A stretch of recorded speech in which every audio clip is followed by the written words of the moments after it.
Hey, welcome to my podcast. Today I'm going to talk about fear of death. And I'm going to start with some of my experiences. And I believe we all share that existential, feeling that happens pretty much every day, especially when you get older, when you're closer to the end. I think it becomes a part of your world daily. And when I start talking about the first time I experiencing witnessing death, or even the concept of it, it probably when I was about 5 years old. I'm not sure, actually 4 years old. I got to go back because it's actually I think it was 4 years old, and I was on an operating table at a hospital, and I did have minor surgery, but I was put out. I think this was basically my first or second memory I can recall from that age. And I was lying on the bed, and all I saw were like people in green scrubs. And then I saw a gas mask going over me, and I was screaming, "Don't take my blood! Don't take my blood!" I thought they were going to extract organs or something. And it must have been from watching movies as a kid, and sort of related that to like some sort of invasion of my body. And so I remember that, and then just lights out. But I remember waking up and having pain in my lower leg, or my upper leg rather, and I couldn't walk for days. But I remember thinking, like, was I gonna die? And so that probably stems from, there's probably a lot of anxiety that stems from that particular moment, because not many children have surgery that young and don't get the concept of, anesthesia, and the whole process of getting better when you're sick. So it was foreign, it was alien, it was invasive. I mean, here I am just 4 years on the planet, and I'm not barely speaking very well or understanding concepts. So after being anesthetized, I, woke up, like I said, and then going home and crawling a lot, because I didn't have any crutches or anything. I just remember crawling and just trying to understand what that was. And my mom probably explained it to me, but I was probably too young to understand exactly what that was. And so I remember from then on, I had my own room as a kid and had a huge window, and I would look outside at night and just wonder what all of this reality is. What, like I'm trying to think of the word. The word for the study of knowledge, Estymology or something like that. And I was just wondering that, and ontology, like the study of reality, study of being. I wonder what that all was. And so, Estymology, I think that's how it's pronounced, sorry. Which is a study of knowledge. And so those are the subjects I really was into young, but didn't know the terms for them back then. Epistemology and ontology and phenomenology, those were foreign to me until I got older, but those were things I was experiencing, I was seeing through that lens. And like I said, I would look at the night sky and just wonder what all these things were, the stars, the moon, and all the planets that could be beyond our own planet. And so from then on, I used to watch a lot of documentaries on space and physics and religion, and a lot of documentaries on artists like Michelangelo, Leonardo da Vinci. Especially, I aimed really hard towards the sciences and art, because it seems like these two disciplines were trying to figure out the human condition and why we were here and what makes everything work. Because I think everyone's question is that. Everyone on the planet. There are some that just live as is and just don't worry about that, which is strange to me, because why wouldn't you praise this whole existence? But then I would think there are people who are less fortunate, who scrape by every day, they don't have that part of the brain activated because they're just on survival mode. So I get that. But for me, in my little circle, I was like, why wouldn't anyone want to, given the opportunity, given the safe space to think? And so I just remember I was obsessed with that stuff, but I didn't understand that there were sciences behind this. It was more of a personal endeavor, and that's the way I kept it for a long time. So the second experience I had was basically kind of more of a real life thing that happened in front of me. And when I was 5 years old, my mom moved to Oklahoma to finish college, and she brought me along with her for the first half of my kindergarten experience. And I remember the day was like, I think it was in the fall. We went shopping, and she parked like right in front of the highway, and she went inside. She left me inside. I know today that would be totally wrong, but when I was growing up and the family I grew up in, we were pretty independent. I wasn't an ignorant kid per se. I was very much an explorer, and I felt confident being on my own all the time anyway. And so I was in the car by myself while my mom was shopping, and I probably didn't want to go, most likely, but I remember just looking out the window, staring at people walking by and cars going by in front of me, because our car was faced straight on to a freeway perpendicular. And so the car was going left to right, I remember. And you know how there's a turn lane in the middle for cars to turn left. So it's a center lane, and then all of a sudden I see two cars just head on. And then an old lady flew out the front windshield, and died instantly. And I saw that, and the frame rate of reality when something tragic happens is way different than a movie, obviously. So to you as a person that watches TV and then sees that thing in reality, they don't even compute. Because in television, it seems like everything's slower to develop because it has to. Because in real life, when someone gets in a car accident and is ejected, it's so fast, it doesn't look real. It's almost like when you see movies in 60 frames per second, it was like double that. It just was. And then the human body, it just goes limp. It just looked like a rag doll going forward. And I remember my eyes got really big, and I ran out of the car. I went inside to get my mom and went on talked to the information desk and had him go on the intercom and ask for my mom. And I was ecstatic. I think I was trying to tell her what was going on, but I couldn't get it out. So that was like the second time. And sorry for the dust. But that was the second time.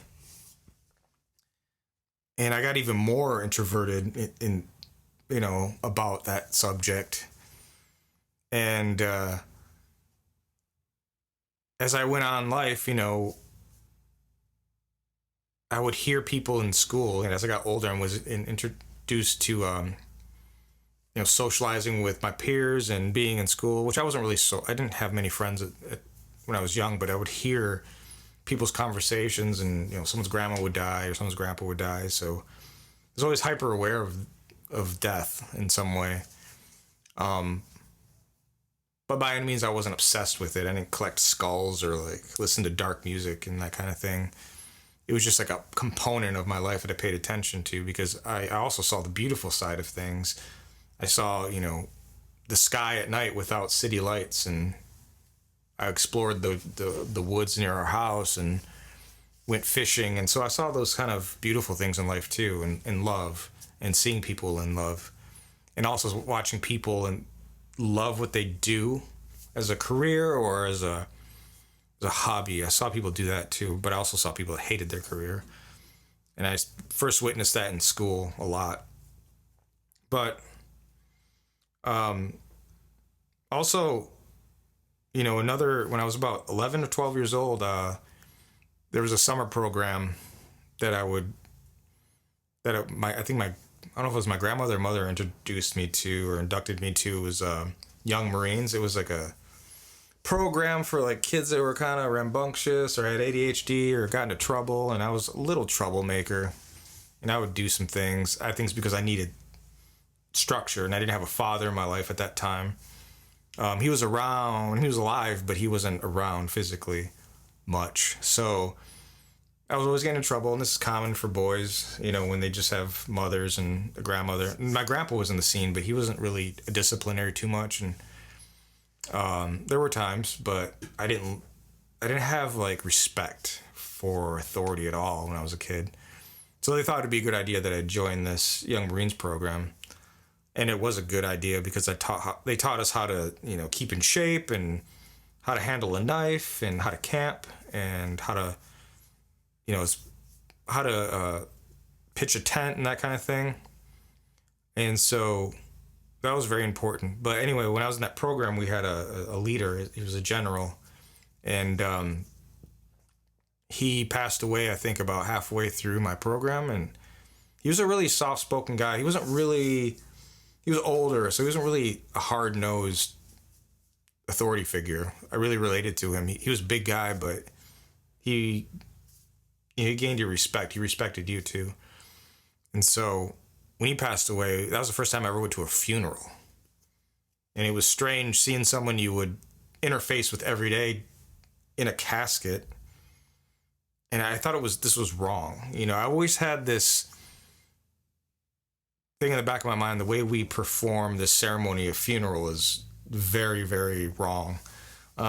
Originally, the way we embalm bodies now, I guess, comes from the Civil War. The story goes, there were two brothers who would go on the battlefield and collect bodies and dispose of them properly, and because of disease.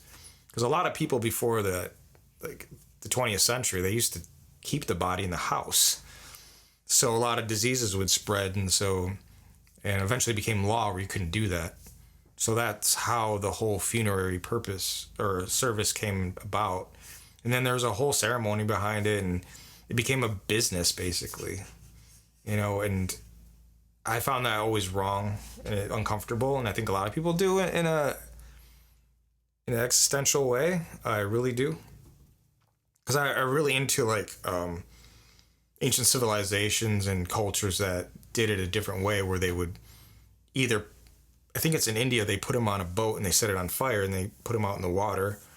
And then some, they bury them, but they bury them by a tree or that kind of thing. There was a ceremony built around it that was outdoors rather than in a box and in a building, and everyone has to, dress a certain way. And there are some cultures that celebrate death as another place you go to when you die, the afterlife, like the Egyptians and the Mexicans. They have celebratory events around it that may include psychedelics, dancing, chanting, fire pits, and storytelling. And I think that's a correct way to go about it. I definitely don't want a funeral for my death. I want something more natural, something that gives back to the earth. There's actually a company, maybe I'll link it down after this podcast. You buy this pod. It looks like almost like a cocoa nut, and they put you inside the pod, and then they put you in right next to a tree. So I kind of like that idea because everything's decomposable and goes back into the soil. Because in a casket, I'm sure like none of the insects or whatever takes you away, that breaks you down, can't get to the person. It just kind of rots inside. But maybe, I don't know. Because we do have things inside of us that'll decompose us, but it's kind of stuck in this box, right? Which I feel that and then you got to buy a plot of land, at a cemetery. It's all like, why should it cost a lot of money to die? It doesn't make any sense. But so that was like my other experience. And then as I got older, in my late 20s, late 20s, I dated this girl, and we dated for about a month. And in 2008, I moved to San Francisco. I think I told the story before. If you've heard it before, I apologize. But there was when I moved to San Francisco, and I had a job, and I think it was January. Actually, it was 2009. Going in 2009. And it's January 28th or 29th, 2009. I got a phone call from her dad that she passed away, and that was crazy because I just talked to her the night before, and she told me that she was going to go to a party with some friends I knew, and she never woke up apparently after I think it was the next morning. She had a mixture of alcohol and muscle relaxer, which is not a good idea to mix because it slows down your heart and you could just fall asleep and pass away from just like your heart stopping. And I think that's what happened. So it was very devastating. Someone you were intimate with, that you just talked to the day before, that you just held not too long ago, and they're all of a sudden gone. And it was like, I started to understand that feeling of when couples say, you know, when my husband died, he was my other half, and I feel half alive. And I didn't believe in that. I didn't like that scenario, but you feel like it. You feel it for sure. But I did feel just like, all my serotonin just left my body or something. I was slumped over and just felt like dying myself. But I knew in the back of my head, this is not the right way to feel, you know. My body was doing one thing, my brain was telling me another thing. So I followed my voice, and what I did was, you know, with that situation to heal, I learned a lot about death, and I read a lot of Eastern philosophy and read about a lot of cultures that how they deal with that death. And so for me, what I did is I told this story before too. I created an art show dedicated to her, and it was focused on, my message for that art show is focused on youth and drugs and drug abuse, and mostly focusing on suburbs, because a lot of the suburbs of the city, there's a lot of pills that were going on at the time in Michigan. A lot of the middle class and upper class children were passing around Vicodins and muscle relaxers and oxys and stuff like that. The big pill epidemic, which is still around now. But that's what my focus was for this art show, getting that message out that this is a problem. And that helped. That felt good because I felt like I gave back to the community in some way. I created something, and there was that feeling of like, just that intense empty pit feeling in your stomach went away.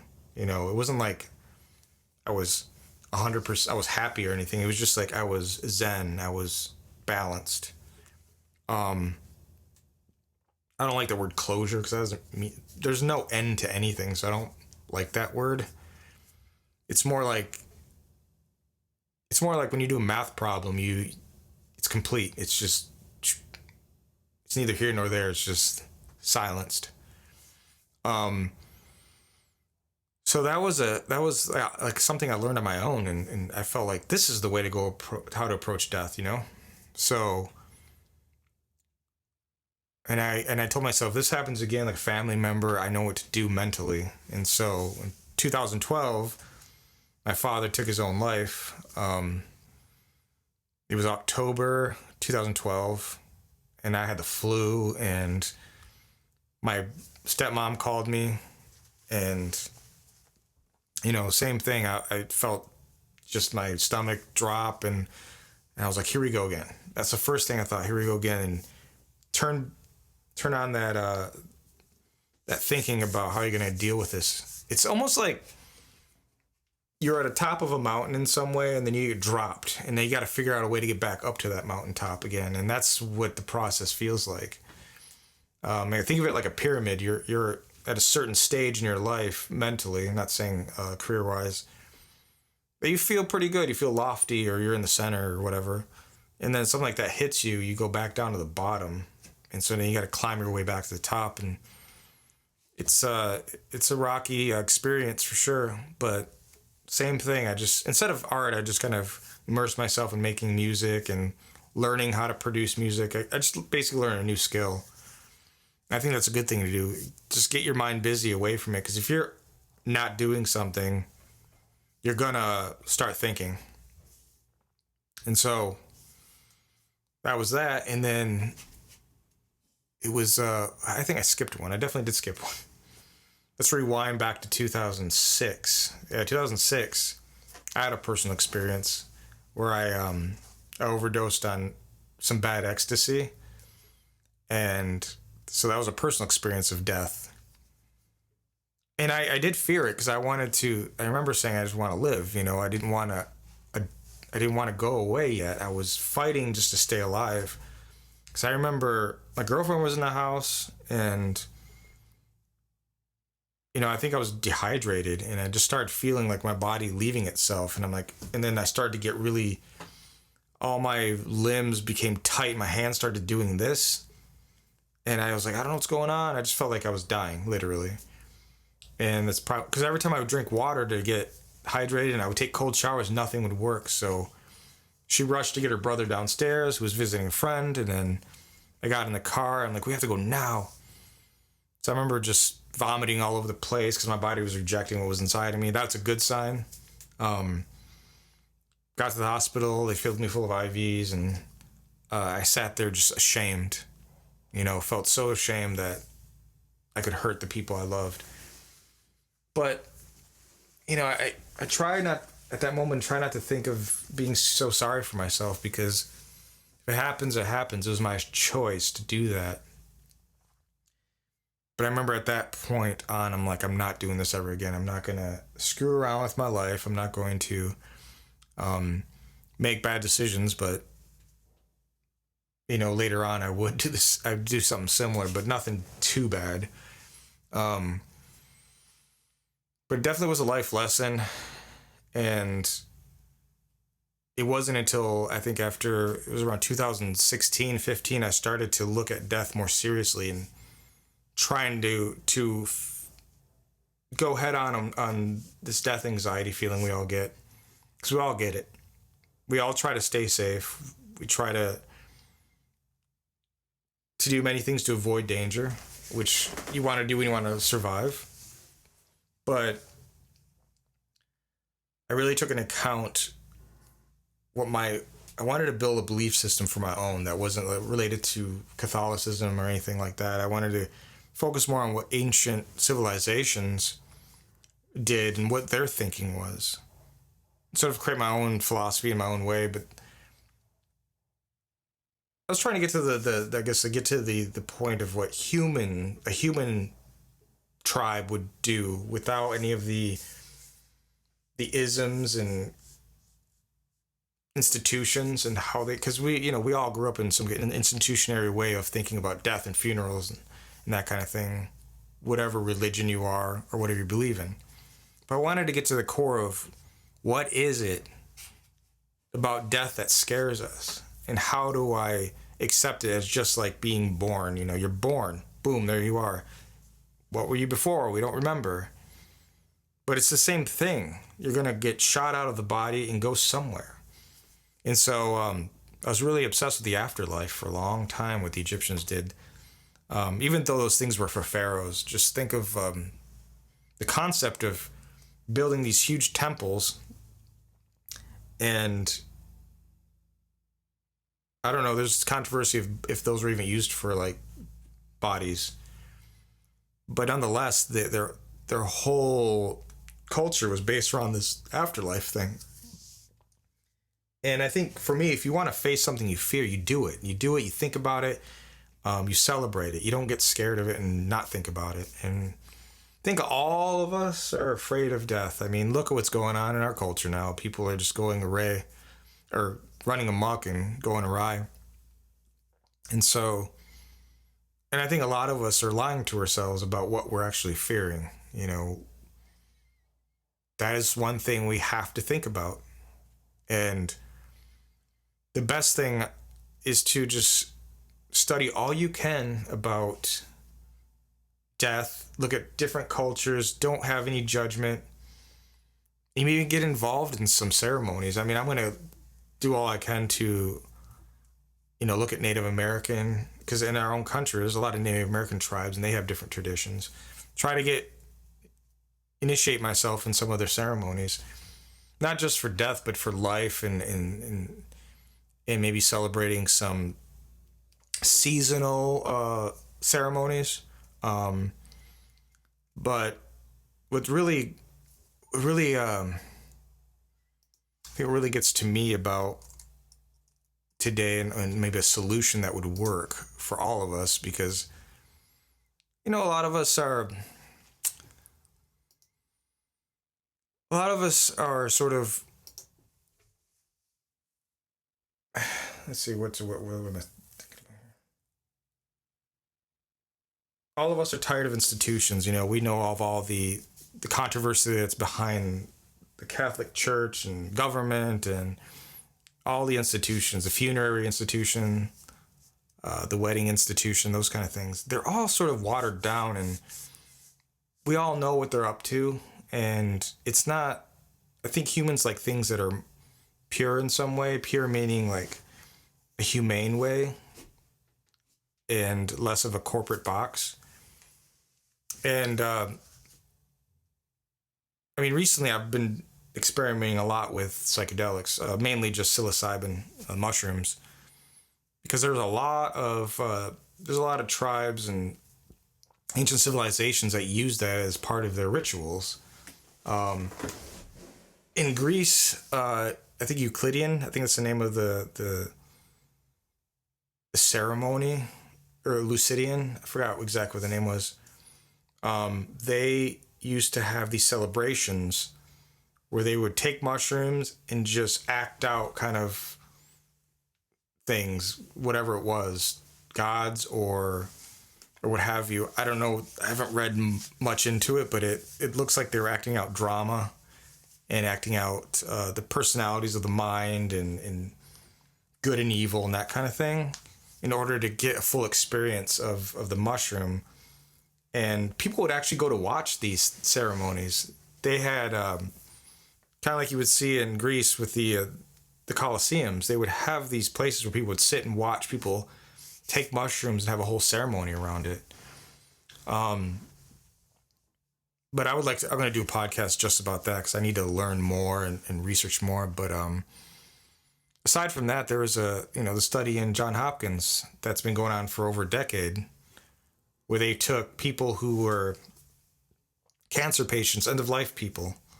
They were taking people who had addictions. They even did spiritual leaders, and they did all these studies within the past decade in Baltimore at Johns Hopkins University. And I think the guy behind that was, his name was Roland Griffiths. So if you really want to step your foot into what the future may hold in like basically death ceremonies and fear of death issues, or any kind of depression issues, that's going to be the thing to look at right now. Because from these studies, the Harvard School of Divinity has been doing experiments with putting mushrooms back into the church, to the Christian church. I think the Catholic Church, to be specific, because from the Greek, that I guess Dionysus was the center. Was the center, a god in those Greek ceremonies, which I think led to the story of Jesus, because it was the same kind of story. But they think that Jesus was actually the mushroom, was the teacher that they would celebrate with. So I believe that they thought that when they took this mushroom, they became Dionysus, and then later on Jesus, because there were early Christian cults where their whole ceremony was based around the mushroom. And so I don't know where along the line they got rid of it. There probably were people who went insane. I don't know what happened, because you can misuse it. And I don't think it's for everyone. I think you have to have a certain mind frame. If you have any mental disorders, I wouldn't try it unless you know exactly, how mentally sane you are, healthy. Which is odd, because I think it could cure some of these things, and I took a chance with it, and it was fine for me. But they're unsure about people with bipolar and schizophrenia right now. But besides that, Harvard study about the Harvard Divinity School about implementing this idea is fantastic, because I know the churches, they were saying that they're losing a lot of young people. I mean, that makes sense. I don't go to church either, and I have my own beliefs, but I respect all religions. I respect the aspect that our brain, neurologically, we are designed to have faith. No matter what you believe, even if you're an atheist, we're designed for it. And if you feel empty inside, that's probably why. You have to believe in something. You have to find something to believe in that's true. And so I think this is a good solution because the mushroom isn't a doctrine. It's something that grows in nature.